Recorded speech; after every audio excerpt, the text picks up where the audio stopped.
नमस्कार मित्रांनो, आजचा हा व्हिडिओ खास तुमच्यासाठी अंदाजपत्रक किंवा अर्थसंकल्प या विषयावर घेऊन आलो आहे.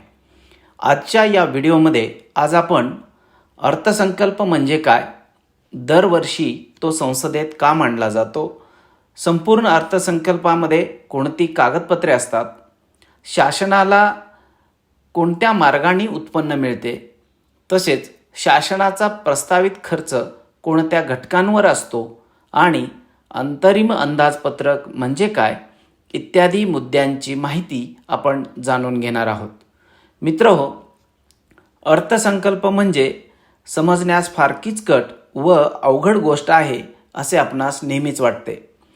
चला तर मग या किचकट व अवघड वाटणाऱ्या अंदाजपत्रकामध्ये काय काय असते ते सोप्या भाषेत समजून घेऊया.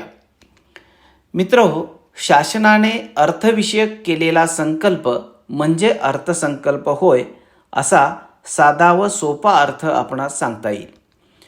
आगामी वर्षात सरकारी तिजोरीमध्ये येणारे उत्पन्न आणि सरकारने ठरविलेल्या विविध बाबींवरील खर्च यांचा अंदाज समाविष्ट असणारे पत्रक म्हणजे अंदाजपत्रक होय. याचाच अर्थ पुढच्या आर्थिक वर्षामध्ये सरकारकडे किती पैसा गोळा होणार आहे याचा अंदाज आणि यातील किती पैसा खर्च करायचे याबाबत सरकारचा असलेला बेत हे सांगणारं सरकारचं डॉक्युमेंट म्हणजे अंदाजपत्रक होय.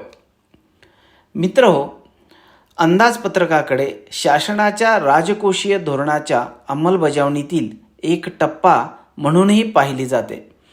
कारण राजकोषीय धोरण दीर्घकालीन असल्याने त्याची अंमलबजावणी करण्यातील एक पायरी म्हणून अर्थसंकल्पाकडे पाहता येईल.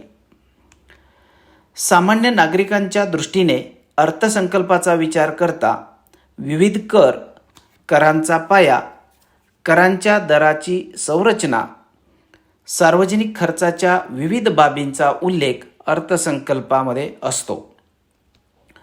तर अर्थव्यवस्थेच्या दृष्टिकोनातून विचार करता राजकोषीय तूट, सरकारी कर्जे, तुटीचे चलनीकरण आणि त्यातून निर्माण होणाऱ्या प्रश्नांवर जसे की व्याजदर, चलनवाढ, भाववाढ, गुंतवणूक आणि विकास इत्यादींवर अर्थसंकल्पात उत्तर शोधण्याचा प्रयत्न असतो. आता आपण भारतातील अंदाजपत्रकाचा इतिहास थोडक्यात जाणून घेऊया. ब्रिटिश राजवटीत भारतात सर्वप्रथम 7 एप्रिल 1860 रोजी स्कॉटिश अर्थशास्त्रज्ञ आणि राजकारणी जेम्स विल्सन यांनी ईस्ट इंडिया कंपनीच्या ब्रिटिश राज्यसत्तेसमोर अर्थसंकल्प सादर केला होता. तर स्वतंत्र भारताचा पहिला अर्थसंकल्प 26 नोव्हेंबर 1947 रोजी तत्कालीन अर्थमंत्री R.K. षण्मुखम चेट्टी यांनी सादर केला होता.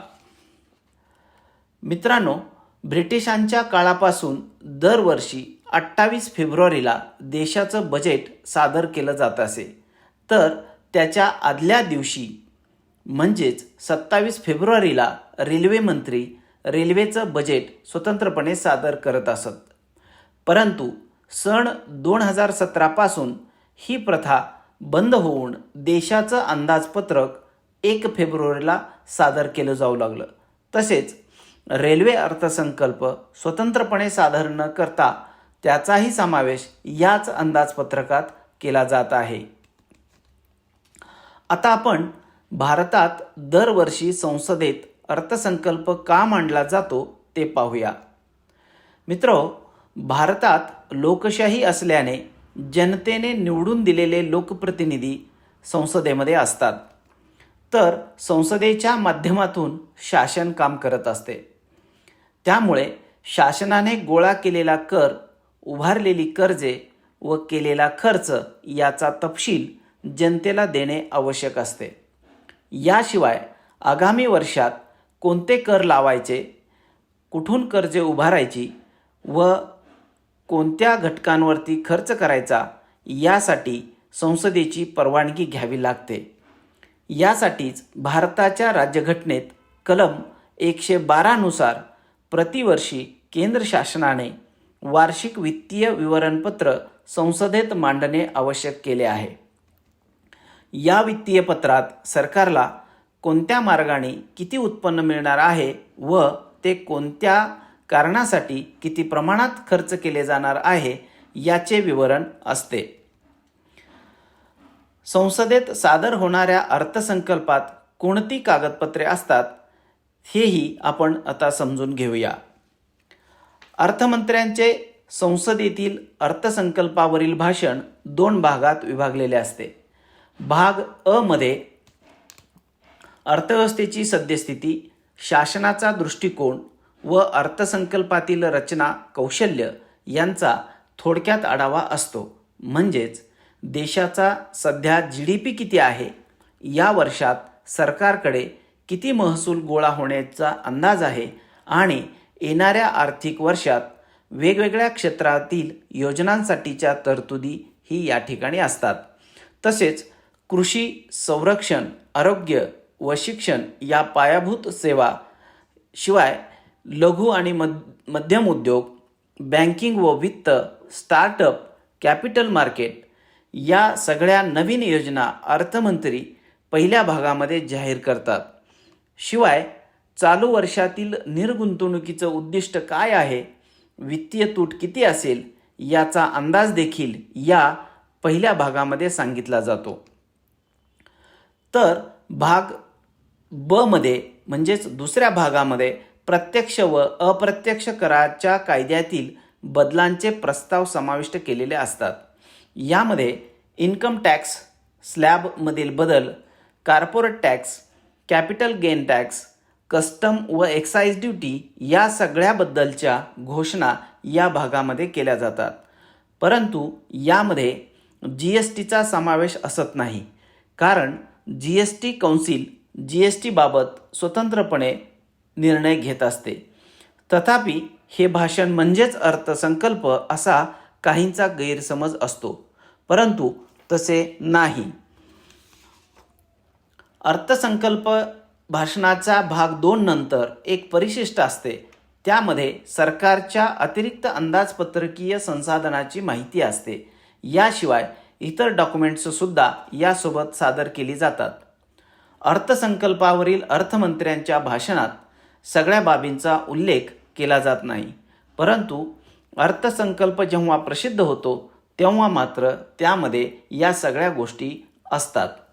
या संपूर्ण अर्थसंकल्पामध्ये अर्थमंत्र्यांच्या भाषणाच्या 2 भागाव्यतिरिक्त वार्षिक वित्तीय विवरणपत्र, दृष्टिक्षेपात अर्थसंकल्प, खर्चाचा अर्थसंकल्प, जमेचा अर्थसंकल्प, अनुदानासाठी मागण्या, वित्त विधेयके इत्यादी कागदपत्रांचा समावेश असतो. या सर्व कागदपत्रांनाच अर्थसंकल्प किंवा अंदाजपत्रक असे म्हणतात. या सर्व बाबी लोकसभेत व राज्यसभेत चर्चेनंतर 31 मार्चच्या अगोदर मंजूर व्हाव्या लागतात आणि त्यानंतर नवीन आर्थिक वर्षामध्ये म्हणजेच 1 एप्रिलपासून सदर अर्थसंकल्पाची अंमलबजावणी सुरू होते. मित्रहो, शासनाला मिळणाऱ्या उत्पन्नाचे मार्ग कोणते असतात हेही आता पाहूया.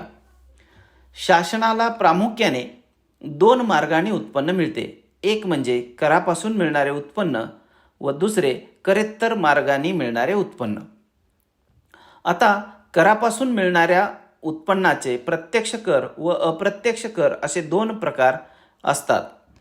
यातील प्रत्यक्ष कर म्हणजे कर भरणारा व्यक्ती कराचा भार स्वतःच सोसत असेल तर त्यास प्रत्यक्ष कर असे म्हणता येते. याचे उत्तम उदाहरण म्हणजे उत्पन्न कर, संपत्ती कर, बक्षीस कर, व्यवसाय कर, व्याज कर इत्यादी. तर कर भरणारा व्यक्ती जेव्हा कराचा भार दुसऱ्यावर ढकलू शकतो तेव्हा तो अप्रत्यक्ष कर असतो. यामध्ये आयात शुल्क, उत्पादन शुल्क, वस्तू व सेवा कर ही काही अप्रत्यक्ष कराची उदाहरणे आहेत. शासनाच्या उत्पन्नाचा दुसरा महत्त्वाचा मार्ग म्हणजे करेत्तर उत्पन्न. यामध्ये सरकारने दुसऱ्या देशाला किंवा संस्थेला दिलेल्या कर्जावरील व्याज, सरकारने गुंतविलेल्या रकमांवरील लाभांश, सरकारने पुरविलेल्या सेवांवरील उत्पन्न, सरकारच्या मालकीच्या उद्योगातून मिळणारा नफा, विविध प्रकारची फी किंवा आकारलेला दंड इत्यादीपासून मिळणारे उत्पन्न हे सर्व करेत्तर उत्पन्न मानले जाते. शासन उत्पन्नाच्या या वर्गीकरणाशिवाय शासनाला मिळणाऱ्या उत्पन्नाचे महसुली उत्पन्न आणि भांडवली उत्पन्न या आणखी 2 गटात वर्गीकरण केले जाते. महसुली उत्पन्न हे चालू वर्षाचे व वारंवार उद्भवणारे असते, तर भांडवली उत्पन्न प्रामुख्याने घेतलेली कर्जे, देशाबाहेरील अनुदाने, निर्गुंतवणुकीतून येणारी जमा, दिलेल्या कर्जाची परतफेड, सरकारने अल्पबचत योजनांद्वारे उभारलेला पैसा इत्यादीचा यामध्ये समावेश होतो. मित्रहो, शासनाला मिळणाऱ्या उत्पन्नाचे प्रमुख मार्ग पाहिल्यानंतर आता आपण अर्थसंकल्पात शासनाकडून प्रस्तावित खर्च कोणत्या घटकावर केला जातो ते जाणून घेऊया. अर्थसंकल्पातील प्रस्तावित खर्चाचा विचार करता शासनास संरक्षक राज्य, विकासक राज्य आणि कल्याणकारी राज्य अशी 3 प्रकारच्या भूमिका पार पाडाव्या लागतात, हे आधी आपण समजून घेतलं पाहिजे. यापैकी संरक्षक राज्याच्या भूमिकेतून शासनास सैन्य व पोलीस या घटकांवर खर्च करावा लागतो. तसेच रस्ते, वीज, वाहतूक, दळणवळण, बँकिंग इत्यादी पायाभूत सुविधांवर केला जाणारा खर्च हा विकासक राज्य म्हणून केला जात असतो. तर कल्याणकारी राज्य म्हणून शासन शिक्षण, आरोग्य, समान संधी इत्यादींवर खर्च करत असते. याशिवाय शासनाकडून केल्या जाणाऱ्या खर्चाचे वर्गीकरण सामान्यतः 2 गटात केले जाते: महसुली खर्च व भांडवली खर्च, आणि दुसरा विकास खर्च व विकासेतर खर्च. शासनाने दिलेली अनुदाने ही सुद्धा याच खर्चात समाविष्ट होतात. या पार्श्वभूमीवर सरकारला मिळणारे उत्पन्न व शासनाकडून होणारा खर्च याचा विचार करता बऱ्याचदा सरकारकडे येणारे उत्पन्न व खर्च यामध्ये मेळ बसत नाही. अशावेळी सरकारचे अंदाजपत्रक तुटीचे राहते. मित्रहो, अंदाजपत्रकातील या तुटी कोणकोणत्या प्रकारच्या असतात यावर मी लवकरच एक व्हिडिओ बनवत आहे.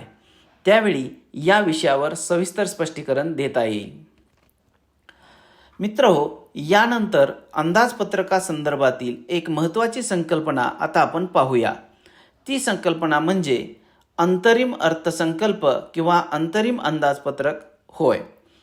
मित्रहो, अंतरिम बजेट किंवा अंदाजपत्रक हा शब्द कधीच आपणास ऐकायला मिळतो.